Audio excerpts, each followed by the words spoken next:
Hey guys, today I want to share a story with you that's a little bit more personal.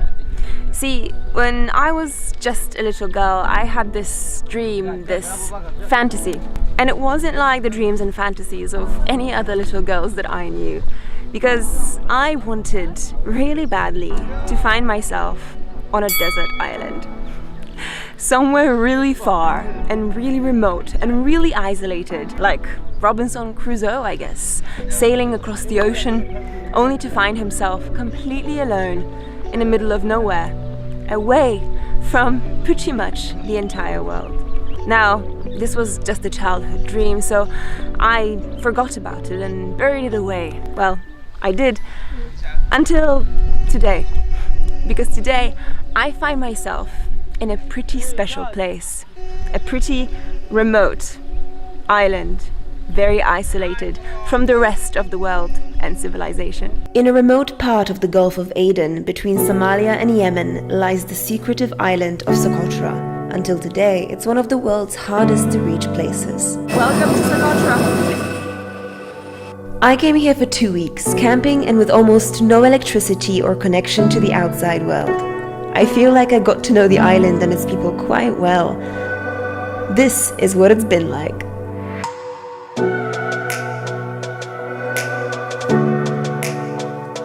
Don't do this at home.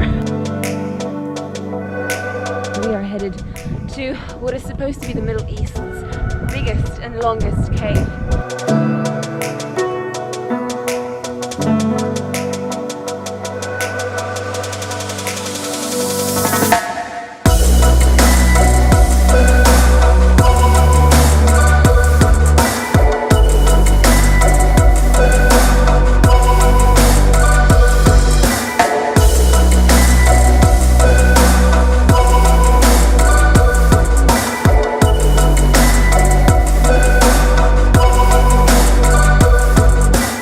I know this is quite a lot for an isolated desert island, but I want us to go back to day 7 because it was day 7 that truly changed my perspective on what it means to be a modern day Robinson Crusoe.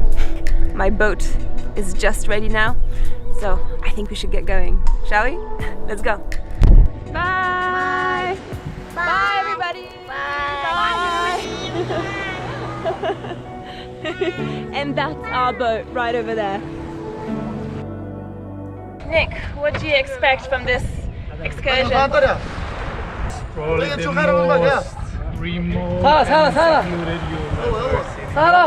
The most secluded and remote we've seen in my life. Okay, my childhood fantasies of Robinson Crusoeing around the world are about to come true. I hope. Inshallah. We're actually on our way to Shoa Beach, a really remote part of the island.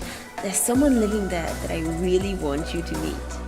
But in the meantime, guys, there are dolphins absolutely everywhere here. We are just surrounded. Our boat was surrounded. This is actually my very first time seeing dolphins in real life, so I practically cried.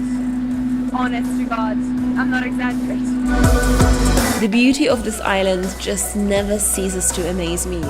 In fact, it only strengthened my vision of how amazing it would be to live here alone. After an hour and a half out of the open sea with some incredible scenes of dolphins jumping around our boat, we finally arrived on the beach that I really want to show you because there's someone really quite special who lives here. I suppose most people would call this a beach paradise, perfect for relaxing, swimming and sunbathing, but actually, to some, it's home. Yep, this is a house, and I really want to take you inside. This is the real Robinson Crusoe, Mr. Hamid of Saqطrى Island. By most standards, you would consider Hamid a hermit. He lives on his own on this beautiful sweeping beach, isolated from the rest of the island.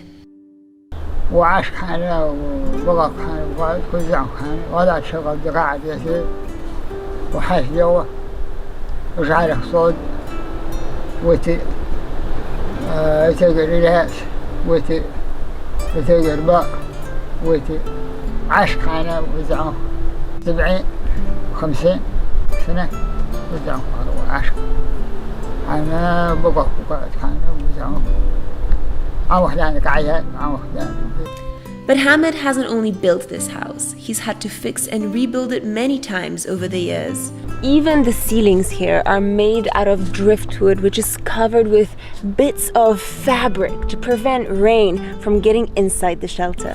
It's a pretty modest life, but the room that Hamid is most proud of is the guest room, which is perched up against a giant rock. وعريش يا اوه مطوح الأغنية عايشة أغنية مطوح. The surprising thing is that Hamid is just the most gracious host and welcomed us to his home with the most amazing feast. See, he lives here not out of choice but out of necessity for his goats and for his work as a fisherman. But he loves to have guests around. Though he insists that he doesn't get lonely up there, he seemed really happy to have us around. After spending a whole day with Hamid and talking to him about his life, I experienced a bit of a reality check, to be honest with you guys. In reality, this is not an easy life at all. This is not the kind of life where you get to live and relax on an island and stare out at the sky and the sunset every day. That's just a fantasy that Hollywood has sold us. In reality, people living alone in places like this have it really tough. It's no fantasy life. It involves a lot of hard work and none of the romantic solitude that we sometimes fantasize about, being surrounded by people all the time. I think that childhood fantasy that I once had, it's not quite right, and I see that now, and I feel just that little bit more grateful for the fact that I get to choose whether I'm alone or surrounded by people who care and who love me in return. So, no Robinson Crusoe fantasies for me anymore, but we will keep on traveling. So I'll see you in the next vlog. Bye.